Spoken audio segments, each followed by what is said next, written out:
You all set? Very good. Well, listen, good afternoon. I want you to know this. Today, tomorrow, and every day going forward is one day closer to medical discoveries that will help treat and protect people from getting COVID-19. Until that day comes, our focus is to keep you safe while also restoring your ability to get back to work, to open your businesses, to pay your bills, to put food on your tables. But let's be clear, COVID-19 still exists in Texas. Our goal is to find ways to coexist with COVID-19 as safely as possible. That includes continuing these safe practices that you've already adopted, maintaining safe distances, wearing a mask, sanitizing your hands. It is a fact that these safe practices, they save lives. Another safe practice that must be emphasized is protecting our most vulnerable Texans, those who are 65 and older who may have other types of health conditions. They represent most of the COVID-19 deaths in Texas. As we move into phase 2, the safest strategy for seniors is to continue to stay at home if at all possible. Additionally, in the 3 weeks since I announced phase 1 that Texas was opening up for business, we've also substantially boosted our capabilities to respond to and to contain COVID-19. For example, we now have ample supplies of PPE. Get this, we distribute well more than 1 million face masks per day. Our testing has also increased. I told you all 3 weeks ago that testing would increase as Texans open up for business. And that's exactly what has happened. In just the first half of May, we more than doubled the number of tests that were given in all of March and April combined. We are now averaging more than 25,000 tests per day. And we now have more than 600 testing sites all across Texas. But most importantly, to our ability to open up was strengthened by the ability to identify and to respond to COVID-19 hotspots. We have found that most of the areas that have sudden increases in COVID-19 positive cases fall into 3 categories: nursing homes, jails, and meatpacking plants. When hotspots like this arise, we send in surge response teams to quickly provide COVID-19 tests and to separate the sick from the healthy and to ensure that the outbreak is contained. We also help to sanitize the area to protect people from getting infected in the future. An example of this is our program to test 100% of all of the residents and staff at all nursing homes in Texas. Another example is our effort to test thousands of workers at meatpacking plants as well as residents in the Amarillo area. Now, when we increase testing in hotspots, the number of people testing positive is going to spike. Then what we find is that usually within a week or two, the flare-up is contained. The number of people testing positive is reduced, as is the number of people who are hospitalized. Now, these surge teams, they are led by the Texas Division of Emergency Management. They work with the help of the Texas Department of State Health Services, the Health and Human Services Commission, the Texas Emergency Medical Task Force, and the National Guard. Already, these teams have tested more than 35,000 Texans across the state. We also want to thank the thousands of local firefighters who are supporting the effort to test at nursing homes across Texas. Another strategy to contain COVID-19 is already in place.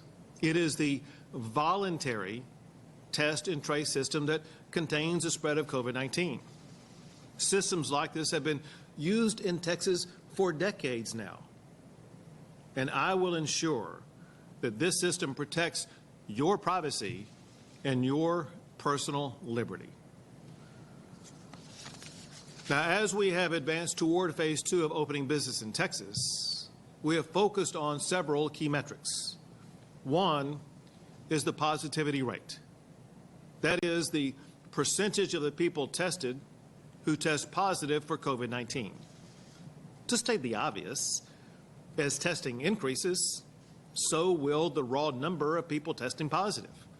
What matters the most is the percentage of the people who test positive. The White House Coronavirus Task Force uses this standard as the criteria for opening up. It requires, and I quote, a downward trajectory of positive tests as a percent of total tests within a 14-day period, and that is exactly what we have seen in Texas. The past month has shown a downward trajectory in the positivity rate. For example, on April the 13th, the 7-day rolling average was about 13.8%. Since then, that rate has steadily declined to now about 5%.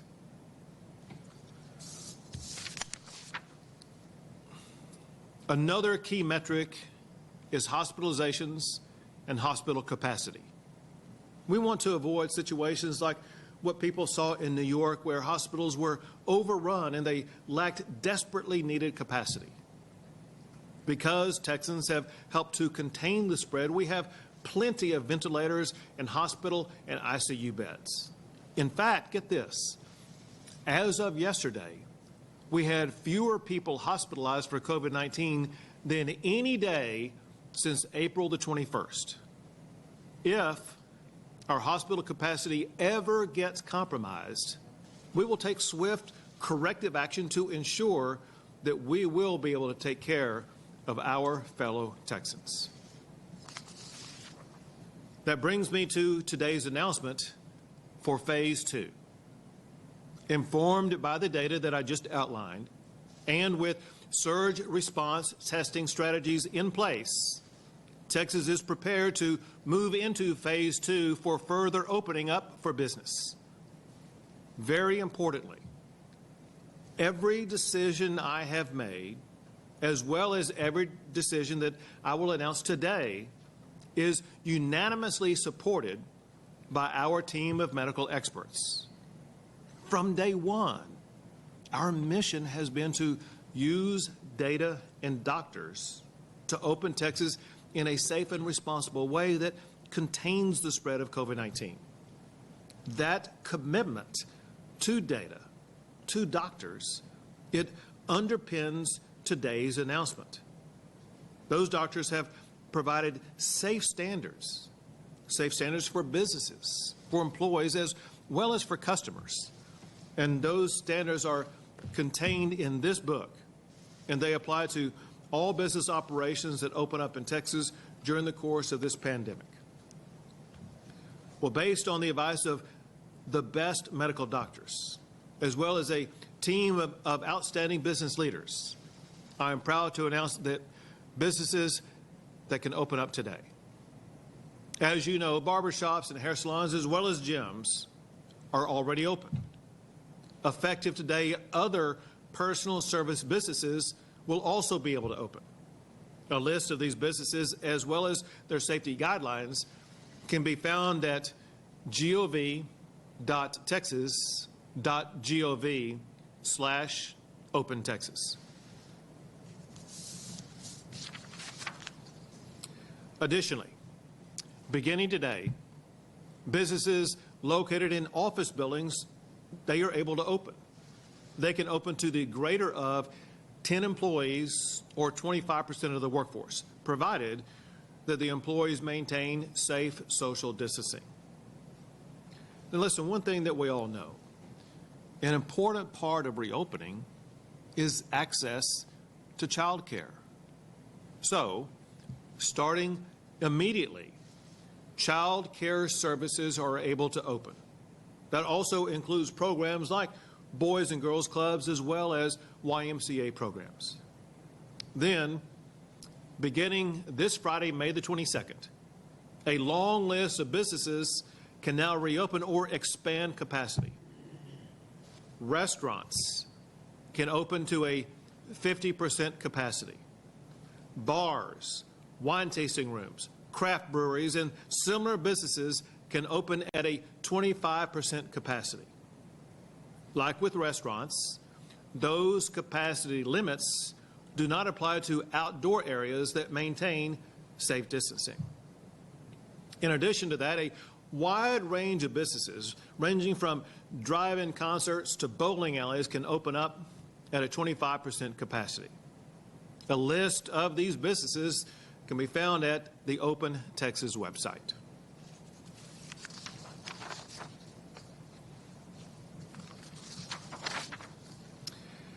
And then on May the 31st, youth sports camps and programs like Little League will also be able to open. I want you to know that parents will be allowed to spectate so long as social distancing is followed.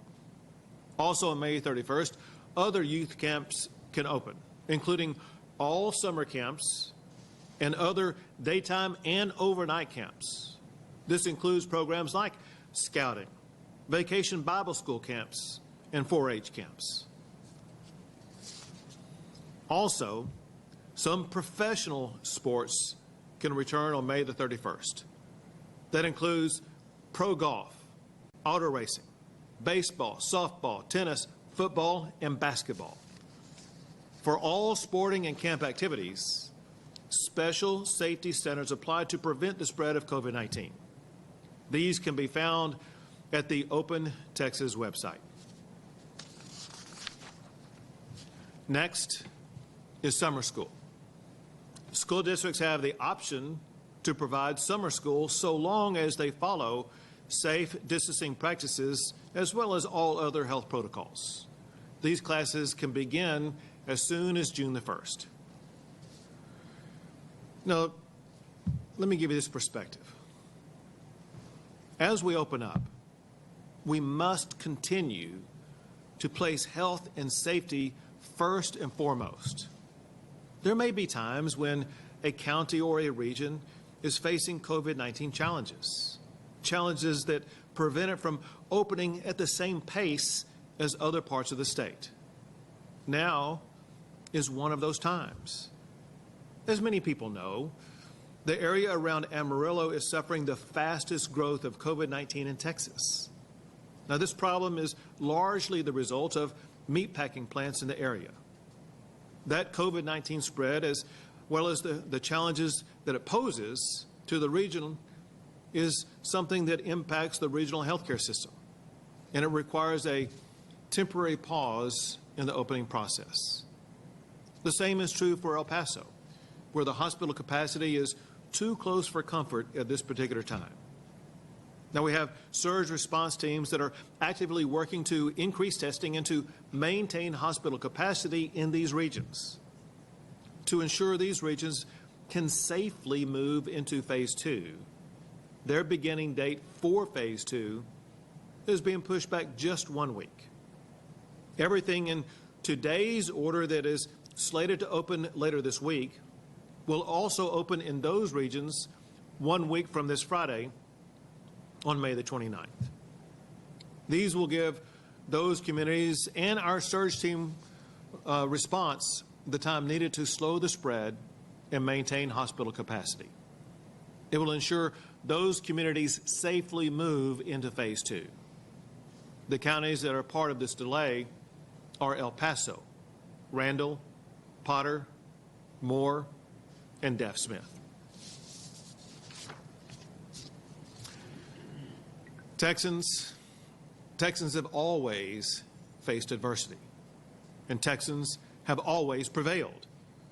By using safe practices, we are slowing the spread.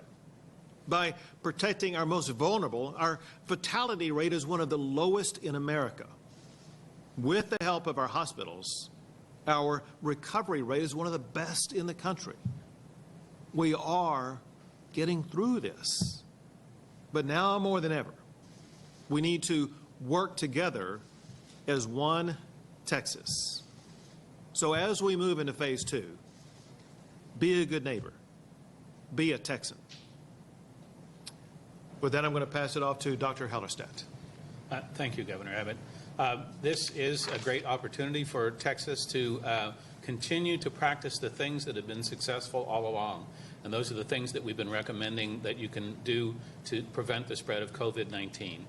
We started with, if you will, social distancing. We stayed very far out of range of the germ. We're going to come back closer together now with the things that we're recommending, like face coverings and hand sanitization and sanitizing surfaces and personal hygiene. Those will work because they work against every germ there is, including COVID-19.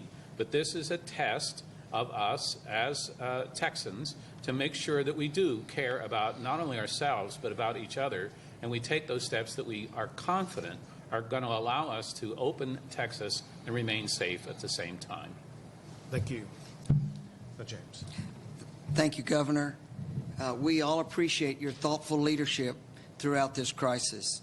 It was a little more than a month ago today that you announced to the people of Texas that we would begin to reopen our state in a safe and methodical manner, based, as you said, on hard data and at medical expertise.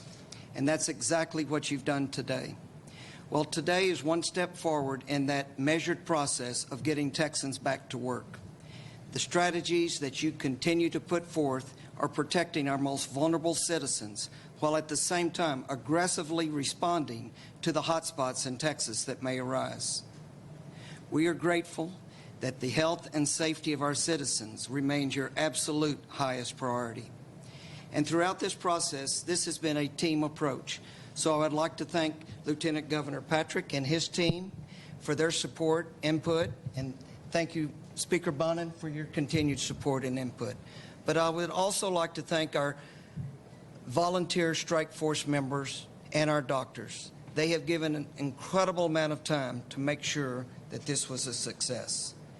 And during this challenging period of the last 2 months, it really has been inspiring to see Texans helping Texans. Every single day, we see examples of Texans sacrificing for the benefit of others. Now, this compassion and genuine concern is a perfect example of what many would call the Texas spirit. It is that spirit, as the governor mentioned, that has enabled our great state to navigate the many adversities successfully over the past 175 years.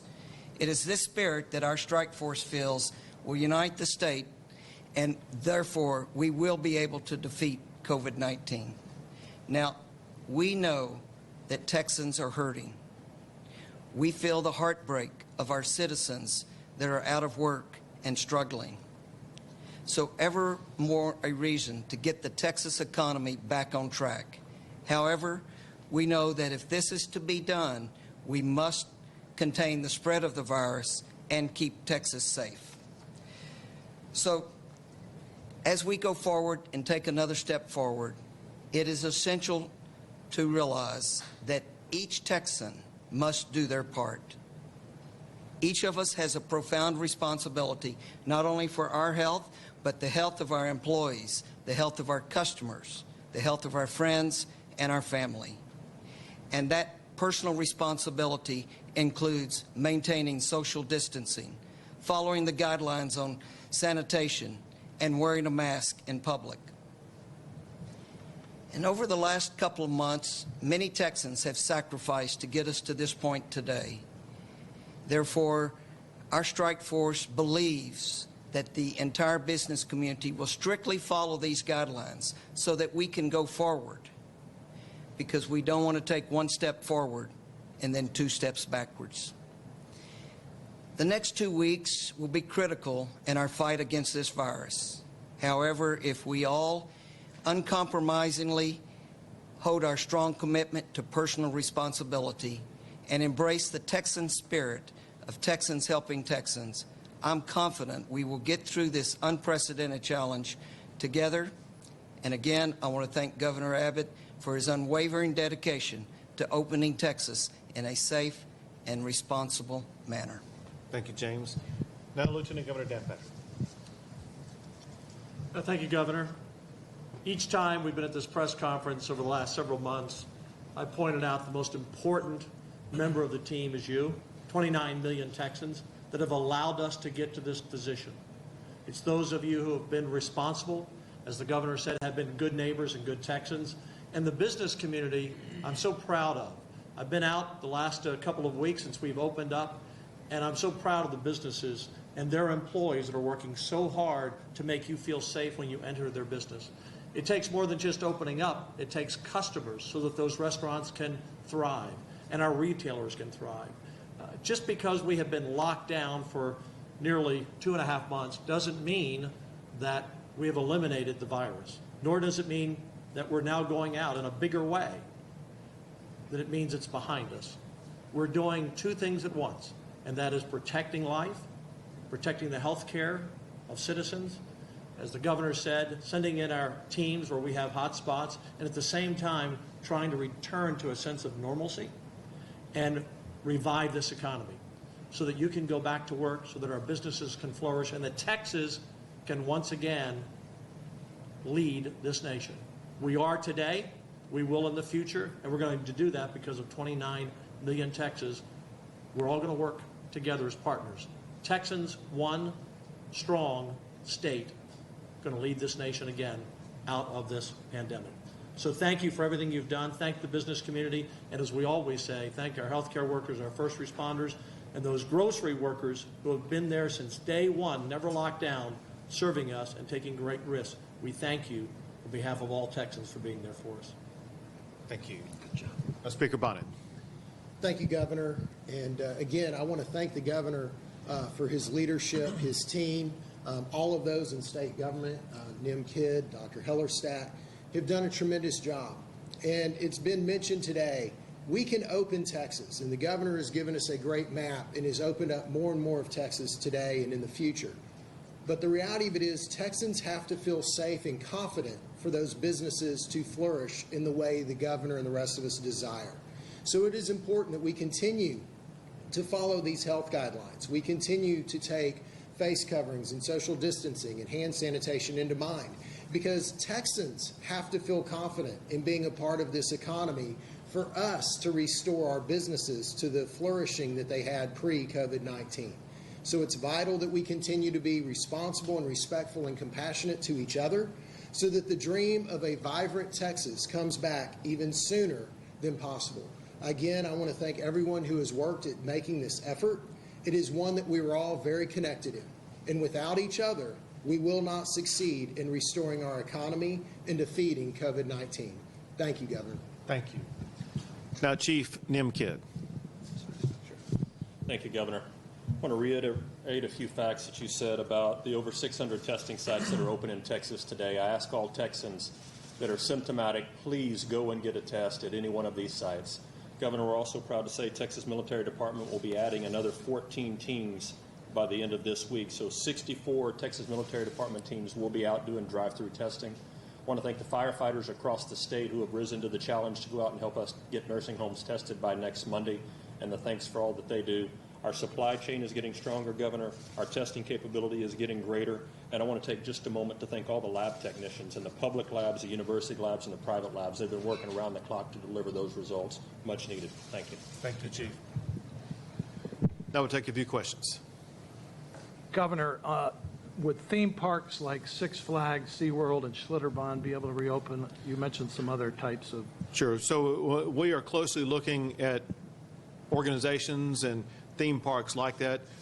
We see what Disney is doing at a national level as well as an international level. And we're monitoring the ability and strategies for parks like this to be able to open up.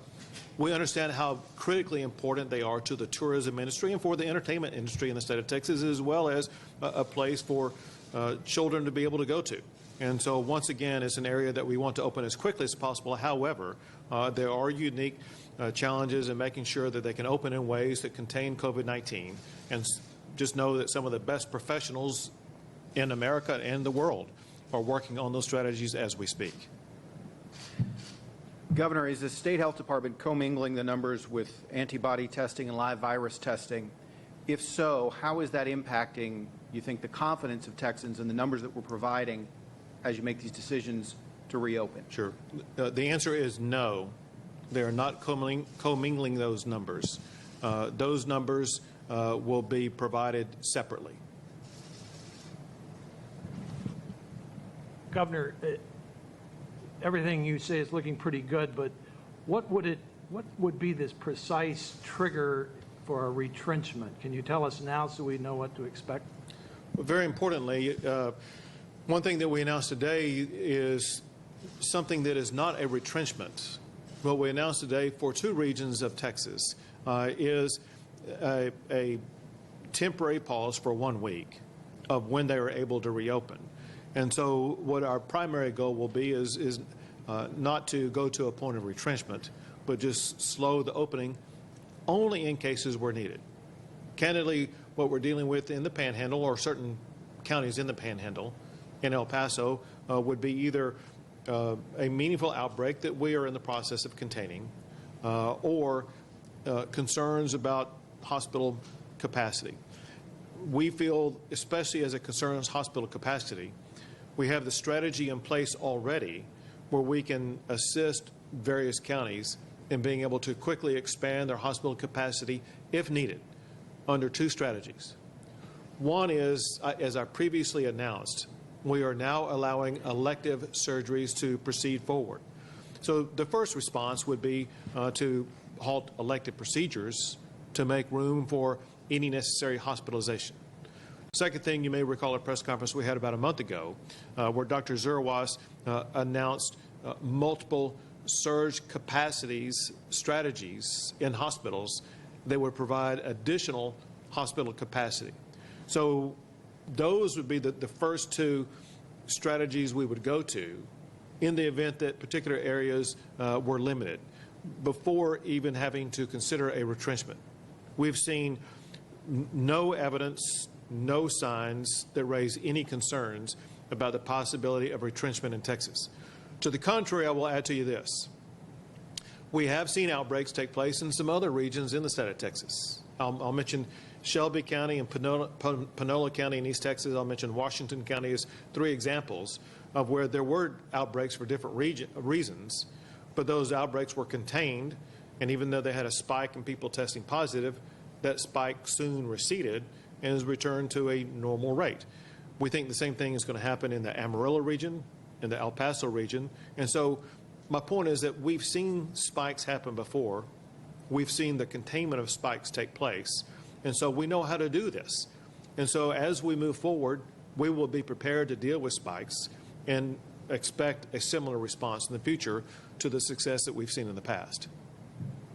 Governor, what sorts of delays are there in the state receiving notifications of COVID-19 deaths or new infections or testing numbers such that Texans can be confident there is they understand the current situation as opposed to maybe a picture from a week or 2 weeks ago? Sure. And I'll let Dr. Hellestad answer part of this.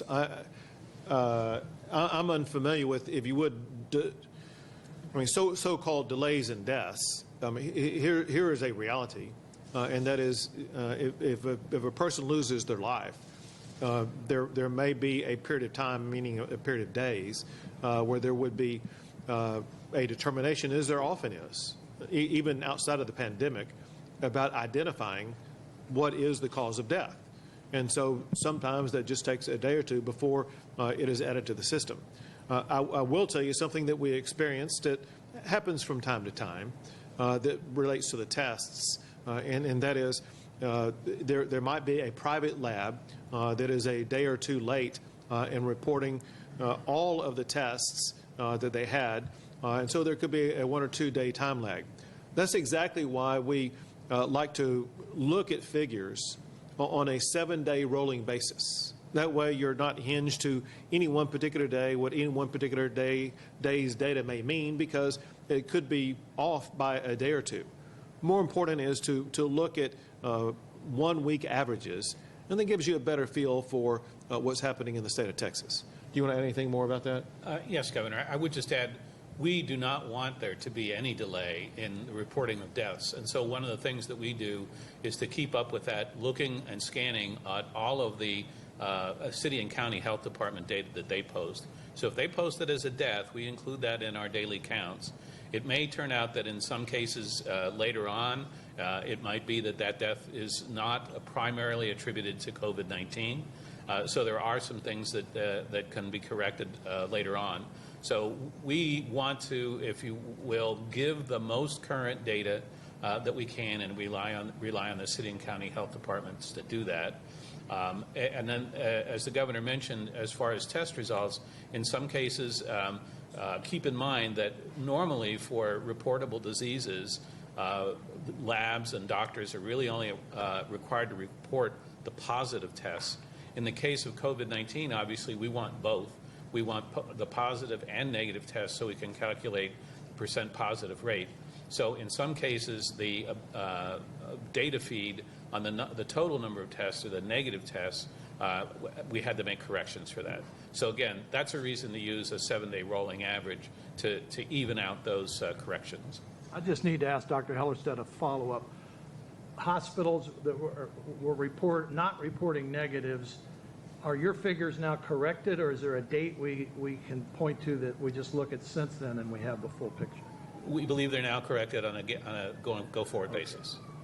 Governor, contact tracing, is today every new positive case being traced? And if not, can you specify when you expect the state and its various local and university partners to be able to do that? Sure. I'll let Dr. Hellerstedt answer that. Again, at this point, we are ramping up on our case tracking. Tracing is the term we're using.